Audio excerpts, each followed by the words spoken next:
My personal experience growing up poor was a pretty common one. We had a roof over our head, we had food on the table, but I also knew pretty young that we weren't more than a paycheck away from our luck changing. And when you're a kid, that means a spike in anxiety if the car won't start or if someone gets sick, and it means keeping your Christmas list unambitious. It wasn't until I was older that I started to see all the ways that being poor puts friction into everything you do, making it harder to get anywhere. Going to the laundromat costs you $30 or $40 a week once you factor in time and gas, and that's at the low end. That'd pay for a washer and dryer in a year, but you don't have the room, or you can't get the cash, or you don't have the credit score. The last video was about the big, more obvious ways being poor costs you money, and they're very important. But it's the little things, like laundry, where you start to have problems that wouldn't occur to you if you hadn't been there. Things that drain your bank account because you literally can't do the smart things rich people do. And that's where we'll be focusing in this video. Number 1. Healthy, bulk food isn't an option.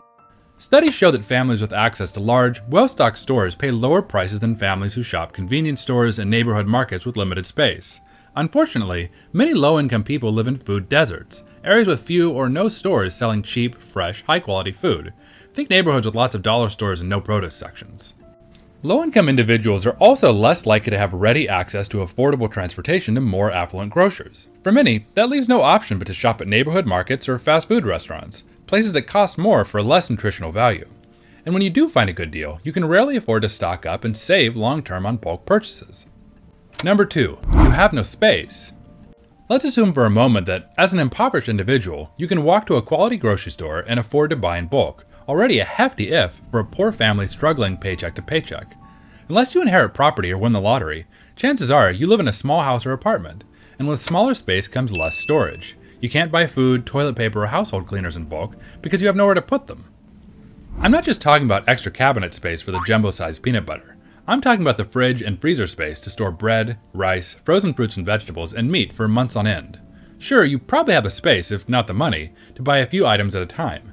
But few have the space or funds to stock up when beef goes on sale for half price, drastically limiting your long-term savings. Number 3, you struggle to better your prospects. Research shows that having a bachelor's degree increases your lifetime earnings by $630,000 to nearly $1 million compared to someone with a high school diploma. Yet if you don't have the time or money to get an education, you lose out on this opportunity to rise out of poverty due to your poverty. Without a degree, you're less likely to receive promotions or wind up in higher paying industries that can catapult you out of the poverty cycle, thus ensuring you'll pay the poor tax for the rest of your life.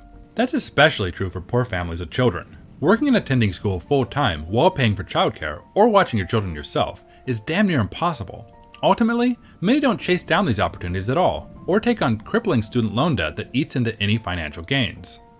Number 4, transportation is frankly just a mess. America is a unique country in many ways, including that it is vast, almost unimaginably so. At the same time, we're one of the few developed countries with a transportation system that's both ill-designed and unaffordable. In other words, even in large cities, we suffer from a dearth of public transportation. As a result, many poor people lack access to public transportation to get to work, school, or the grocery store. That leaves many with no choice but to buy a car to get where they need to go. But if you're living life on the low-income side, vehicles can be a bigger burden than they're worth.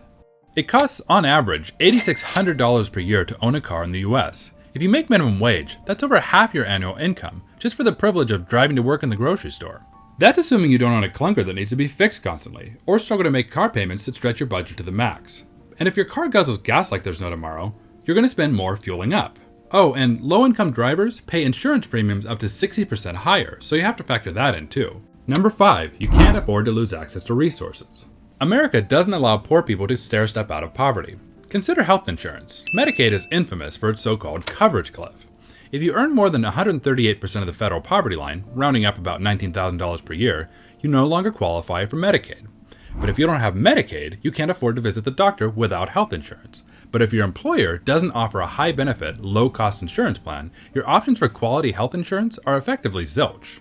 For many people, that leaves only one option: staying poor to keep their health insurance, because that 3% raise that marginally increases their paycheck will worsen, not improve, their financial situation.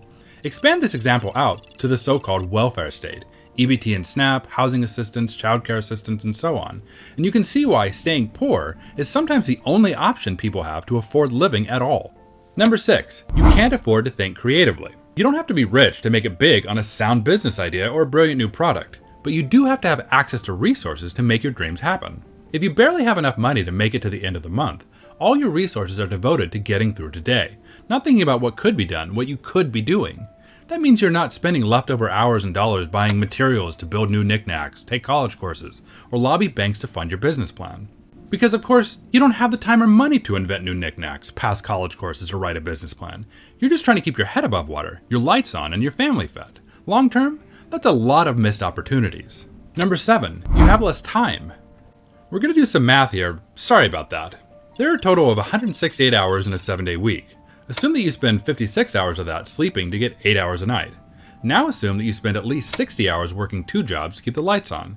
Add in 2 hours of transportation per day or 10 hours per week. Add another hour of travel time, on average, to pick up the kids from school, travel to the grocery store, or get to a doctor's appointment. That's 7 hours a week. Plus another 5 each for cooking and cleaning, another 10 hours, then another 3 hours per week on administration. Stuff like couponing, budgeting, paying bills, and ensuring your paperwork for your welfare benefits is up to date. Add it all up, and that's 146 hours per week of your time accounted for. That leaves you just 22 hours to actually do your grocery shopping or visit the doctor, spend time with your children, run extra errands, take care of personal hygiene, and relax. Now, maybe 22 hours a week sounds like a lot, but as a poor person, you're also expected to pull yourself up by your bootstraps, a phrase that describes a physically impossible action, like spending time investing in yourself. Do you remember what we said in the last video about emergencies? That it only takes one to stretch your budget beyond its limits? When you're poor, your spare time is a lot like that. You have so little of it that adding one more task to your plate pushes you over the edge. Except, you can't take out a loan for your time. You just have to give something up. Often that thing, the spare item in your day, is your ability to invest in yourself. Things like taking a cooking class, going back to college, learning to fix your own vehicle. When you're poor, your time isn't just the only resource you have, being whittled away by the demands of society. It also represents fading opportunities to better your life. Hopefully, you never find yourself facing any of these struggles, which, by the way, are far from a full list of the problems of poor Americans, but you may someday. Even if you don't, you know many people who do, like your employees, coworkers, family and friends, and especially the people who make your meals, stock your shelves, and clean your public bathrooms. For those fortunate enough to live comfortably, it can be all too easy to wonder why people don't just clean up their lives and, well, make more money. If you find yourself asking those questions, just imagine yourself running a marathon with a backpack full of bricks and your feet chained together. Anyone running that race already has enough to handle, believe me. And finally, if you're a lifelong learner and want to unlock your true potential, then hit subscribe, smash the like button, and leave your thoughts below. Together, let's make the world a wealthier place.